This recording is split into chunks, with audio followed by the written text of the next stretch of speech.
Hi guys, welcome back to MyDankDog. If you're new to the channel, please consider subscribing, hitting the like button or leaving a comment. I do appreciate all of the feedback and support you guys give me.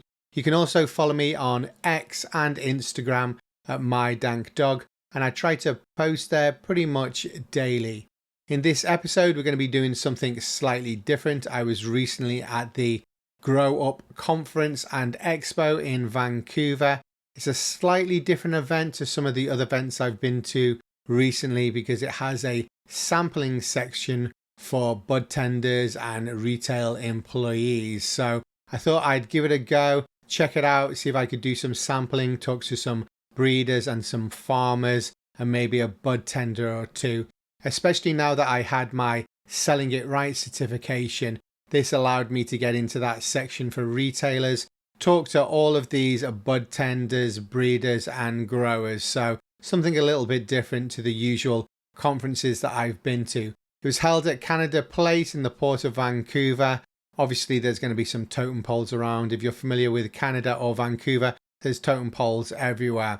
The Grow Up Conference is also in Toronto in June, so check it out if you're there.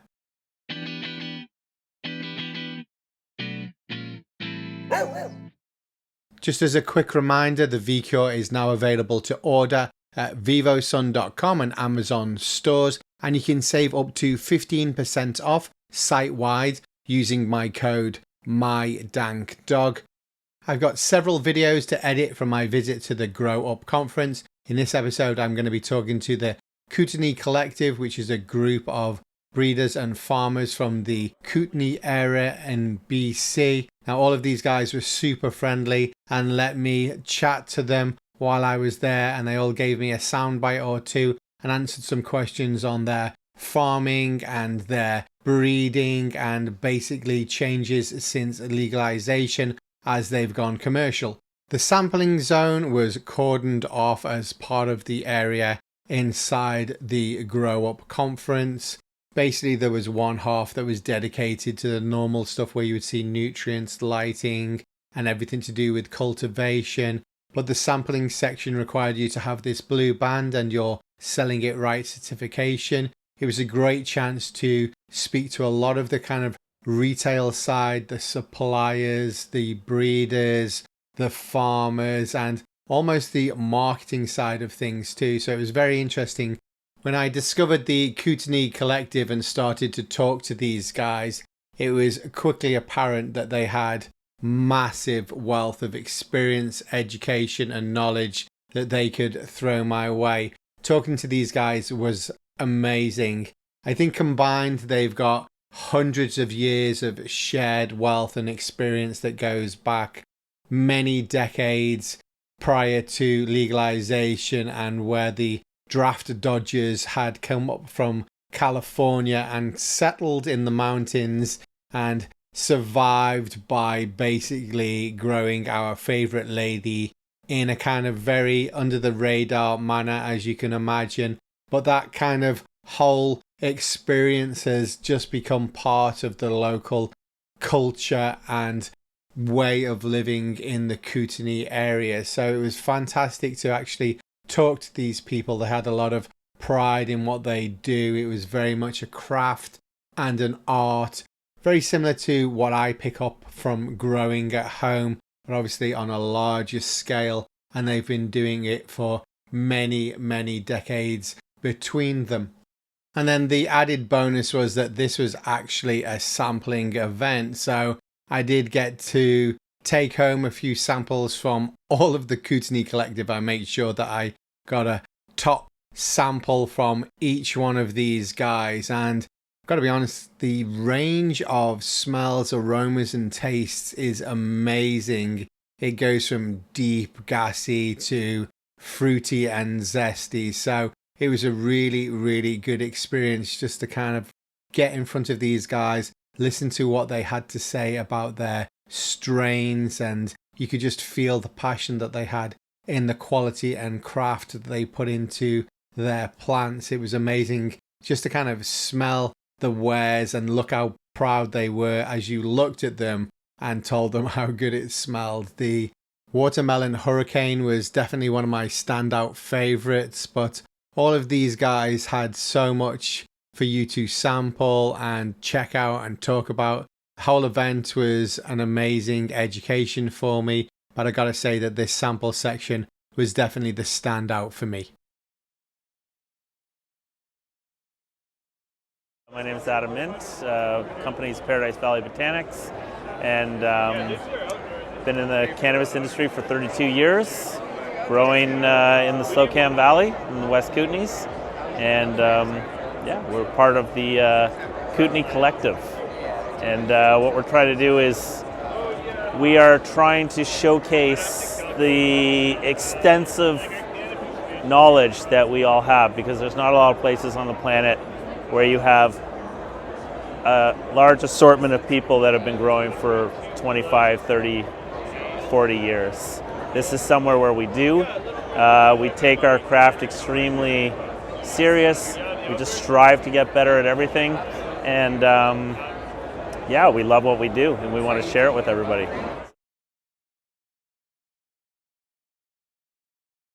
Currently we have Watermelon Hurricane.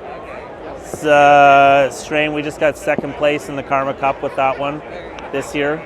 So El Chivo number 5. It's another Karma Cup placer. We got third place for that one.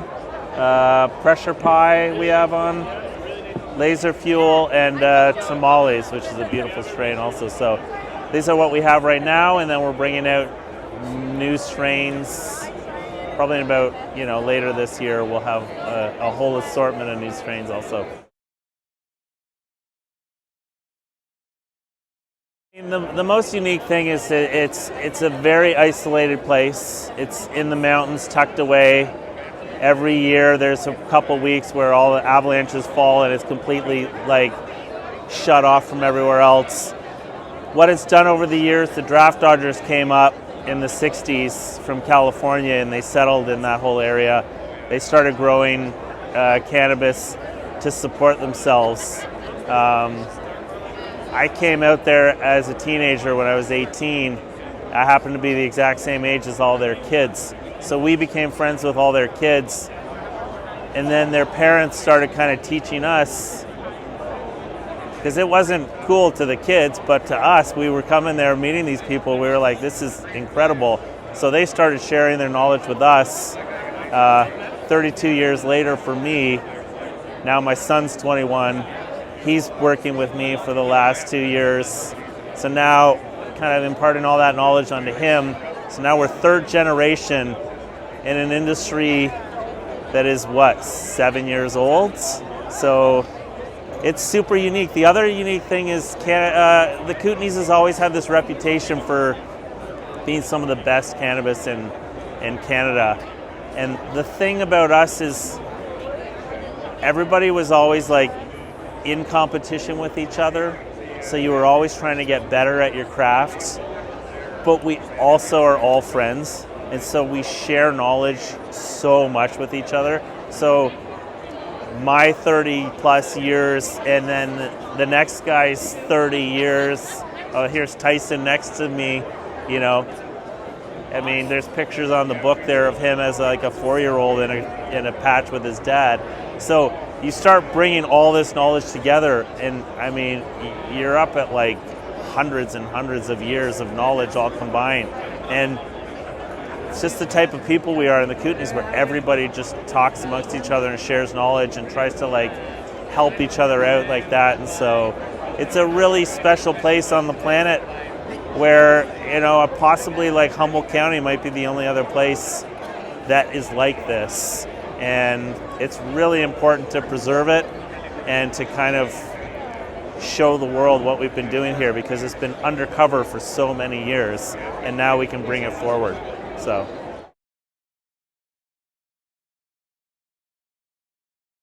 Well, just all of the regulations and all the paperwork, it's unbelievable. I mean, my favorite place to be is in the garden, and I spend 95% of my time now behind a computer screen just filling out paperwork.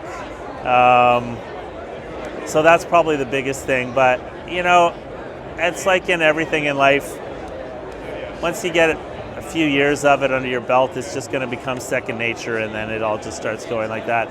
I really like structure and order, and so having the regs and everything like that, I actually kind of like it because it makes everything, you know, not uniform because it's a growing plant, but it's just like, you know, our process has become kind of a little more uniform and structured, and so I kind of like that aspect of it.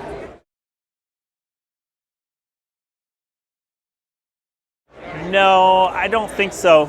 No, I think if anything, what it's going to make us do is it's going to make us get even better at our craft, because now we're on a global stage and there's even more competition, and in order to stand out, you just have to have like really, really good quality, and that's what we strive for. Is go ahead, take a look at anything you want. That's what we strive for, is just quality, based above everything else. So we're not just only going for high THC strains. Our ranges here, like in front of us, are like 22% up to 31%. THC means nothing, and I just can't wait for everybody to realize that, because there's so much good weed just being left, you know, in the dust, because everybody's so concerned about this number.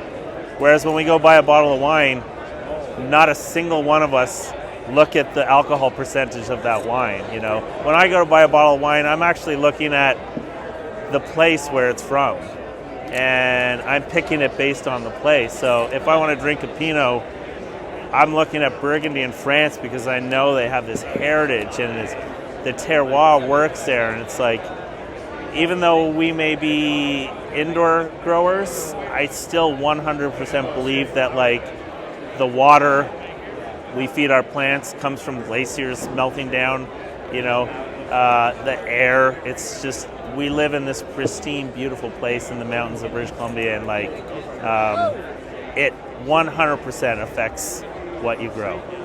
After listening to Adam and how he describes his local community and the culture that they've had surrounding growing for decades and decades, it was obviously quite apparent the amount of respect that they have for our favorite flower. So really, really good to talk to these guys and just realize how down to earth they are, but how much passion they've got for just spreading the quality that they've been harnessing and growing in their local community for decades.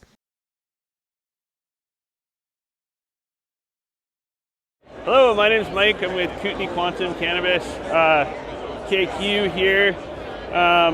Yeah, we're just part of the Kootenay Collective booth, so a group of really amazing Kootenay growers, and we're proud to be a part of it. So Kootenay Quantum is a craft producer based out of the Kootenays. We're launching we have a broad array of unique genetics. We have 2 master growers. They've been breeding together for the last 20 years. So our genetic lineup is huge, totally unique. And we're launching our DD next month within BC, and looking forward to getting more flower into the hands of the people. Great to see you in the booth here. I'm representing Kootenay Cultivar here. We're a living soil grower out of Salmo. It's great to be here on Kootenay Street here, the Kootenay Collective, and yeah, we're just trying to spread the message of our craft product here. We've been growing for a long time. We try really hard to do a really good job, and most of our products go into exports, so it's a great business to be in.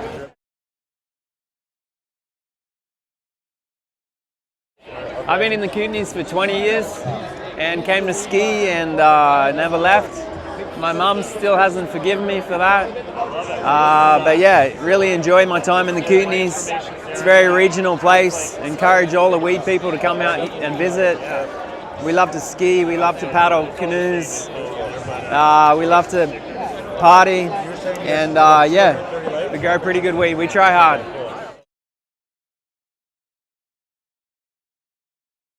It's a totally different landscape. It's a lot for the cultivators like Adam or Kootenay Cultivar or Quantum or Coots Canna. These guys were growing in a clandestine environment for so long, and now they're expected to come out of their shells and be this, hey, look at me, deal with international exports, deal with the government in multiple layers up their backside. It's a lot. It's a very challenging, complex, and competitive environment. But at the end of the day, the culture is still here, and we really love what we do, so we hope that translates in the product.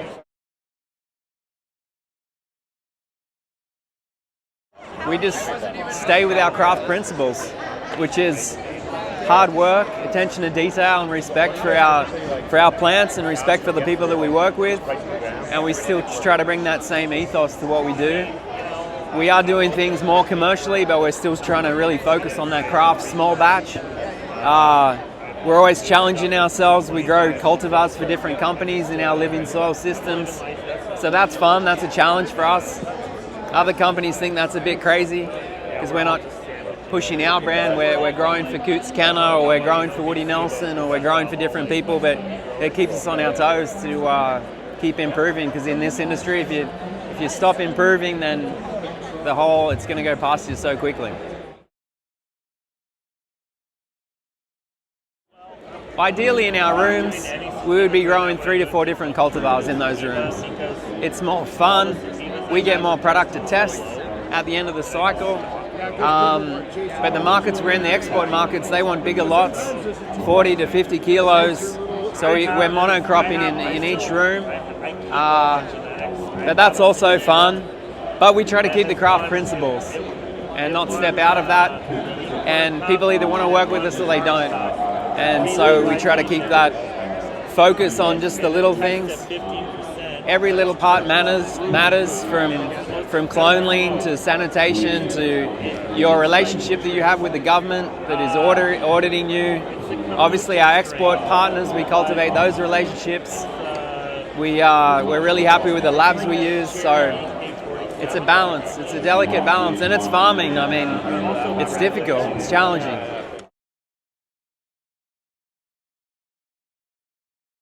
Hey, it's Travis Hepner, Kootenay Cultivar. We're here at the Kootenay Collective booth.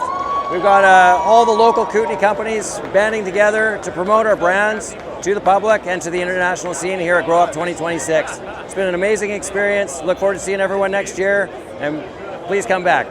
I don't know.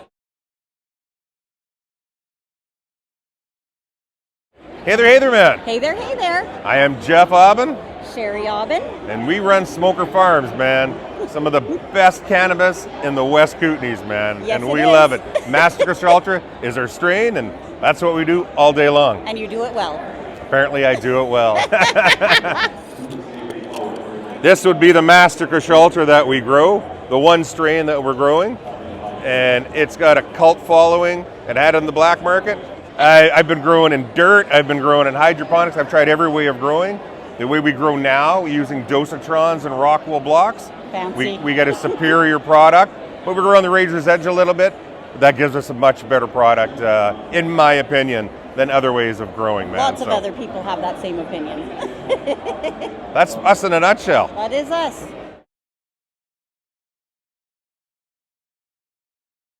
Yeah, so I'm Simon Malone with Coots Canna. I've been growing for about 15 years now. We've got a micro cultivation facility in Salmo, BC. We've been operational for just a little over 2 years. That's been really great to be here this week. We kind of have all the farms in the region are kind of all banded together here. We're kind of put together the Kootenay Collective, which is kind of great. Kind of banding together to showcase all of our flowers and our skills from the region. We got about a dozen strains here today. We've been growing 3 of them for pretty much the whole time we've been legal, and we've got 7 more that are just coming online in the first half of this year.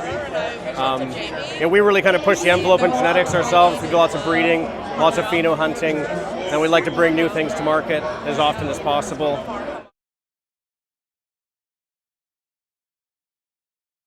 Yeah, I think the biggest change is just most of our products now are going export. Not a lot is staying in Canada, unfortunately. We plan on launching our brand in the spring here in BC, and I'd like to keep as much product in Canada as possible. So we're going to just try to grow organically and as much volume can stay here will stay here.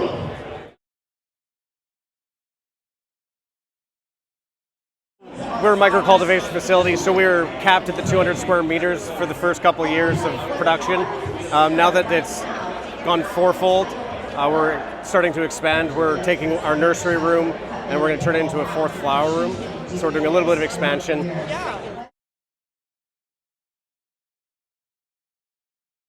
I think the biggest change that we've made is under canopy lighting. It's been a huge change for us.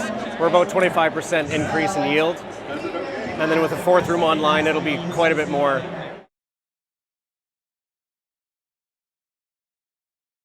I think we've been able to scale really well. Our quality has stayed the same.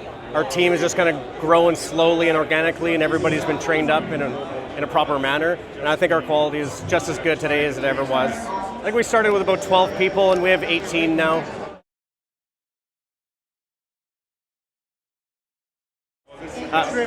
Trimming, but I don't do that. So, and the team we have is very passionate about trimming, and they're all very happy in there. They get in there, they're having fun in there. They're listening to music, they're joking, they're laughing. It seems like a good vibe.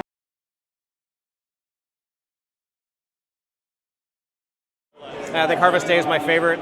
We've got tons of people in the room, 8 people, kind of going all at once. Music's blaring, the product's finished. It's always a good day. I think the oldest genetics we have are probably about 5 years old. Yeah. And they're creations we made. We did the breeding, and we've been running our Jezebel and our Iceburn for probably 5 years. We're basically just taking attributes from certain cultivars that we think will pair together. If we want terpenes from a certain plant and structure from another one, we're breeding those together, and then we're hunting through those seeds and trying to find a plant that has the attributes from each plant that we want. Sometimes it works and sometimes it doesn't. If we really like something, we might back cross it to itself to try to just keep the genetics, and we'll have a stockpile of seeds. Then we can probably find that genetic again if we ever lost it. But for the most part, we're just kind of keeping going down the line. Oh, that's a really hard question. I always get that question. I never have the answer for it. Do you have a favorite? I think the Lux is my favorite right now, but only because it's just brand new. Or Black Candy. It's just like the new shiny thing in the garden right now. But our Jezebel has been a fan favorite for a really long time. And I keep going back to the Pink Lotus as well. It's like a really bubblegum, kind of sweet, really smooth, creamy smoke. I just keep going back for that one.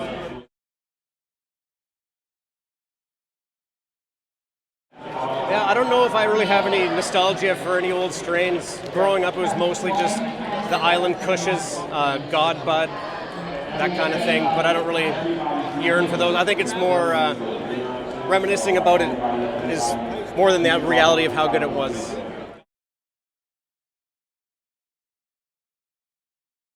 For us in our company, I really like to have like a full kind of family tree of genetics and flavors and kind of effects. So I'm not really hunting for anything in particular, but I like really unique things. So I'll make crosses and I'll hunt for something really unique, something we don't have in our library, maybe a terpene profile most people don't have in their library, and I kind of go towards that a little bit. I like to have a little bit of something for everybody.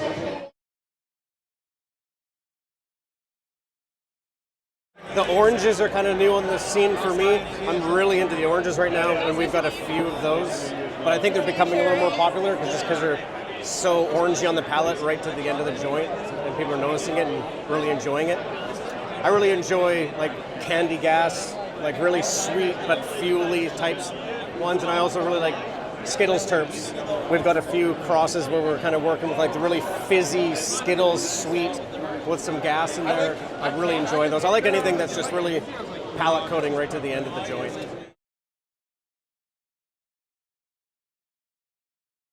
We kind of do a cold cure for a month. We hang dry for 14 to 16 days, and then we buck it down and put it in totes, and then it'll take about up to a month to trim. So as we're trimming and putting it back into the totes, we're just kind of burping it and curing it in the cold room, and then at the end of that time, then it's ready for market.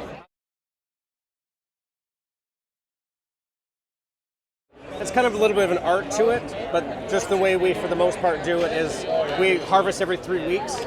So the dry room's got 3 weeks. They dry in there for 2, so there's an extra week there. And then they're curing for 3 weeks and getting trimmed, and then it hits the market. So after a month, every cultivar we have is cured. It might be a week extra, but it's cured in a month.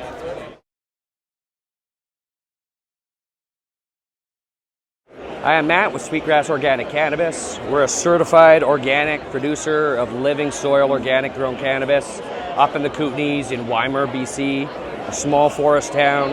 We're the biggest employer in Weimar with 24 people, right in the heart of the Kootenays.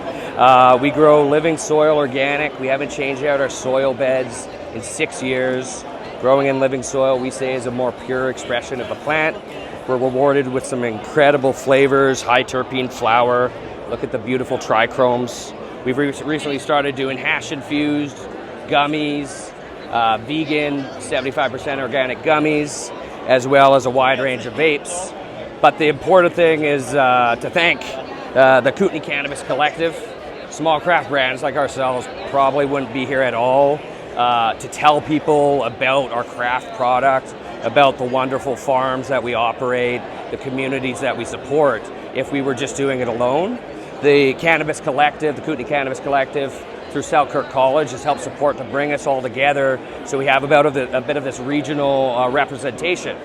My LP is a certified organic grower, but it's a tight community. Chase Farm over here is a regenerative sun-grown living soil farm. We have other farmers here growing in hydro, growing in cocoa. They've known each other forever. The Kootenay region has a rich history of cannabis cultivation. They've been growing cannabis there since 70s or before. It all started with the Vietnam draft dodgers. You also have a history from some earlier immigrants, agricultural region. In the Kootenays today, 30% of their economy is based around cannabis. And this is without any supports and probably with a lot of restrictions or regulations that prevent us from exceeding. What we'd ask, or what I'd personally ask and want, is to see cannabis celebrated and supported the way that we do other agricultural commodities, the way we do to mining, the way we do to forestry and dairy. Cannabis itself employs thousands of people in British Columbia, contributes billions. And we have this region of Kootenay that should be celebrated, similar that we do Okanagan wine. The Okanagan wine region benefits not just the local economy there, but all of BC tourism, a bunch of spin-off economies. What currently is 30% of the Kootenay region could be a lot bigger than that.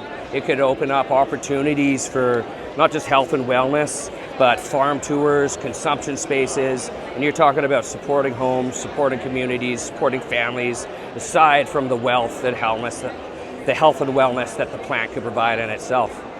So that's a little bit about Sweetgrass Organic Cannabis, some of the brands of the collective. We've got a lot of great growers and people here that can tell you a little bit more about us.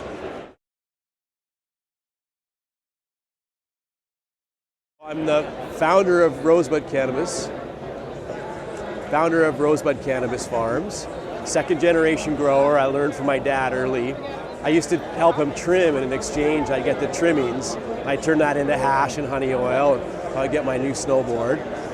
So really it's in my blood. I've been doing this for a long, long time. And I heard word legalization might come. I jumped all over it. We're one of the first 11th outdoor license in Canada.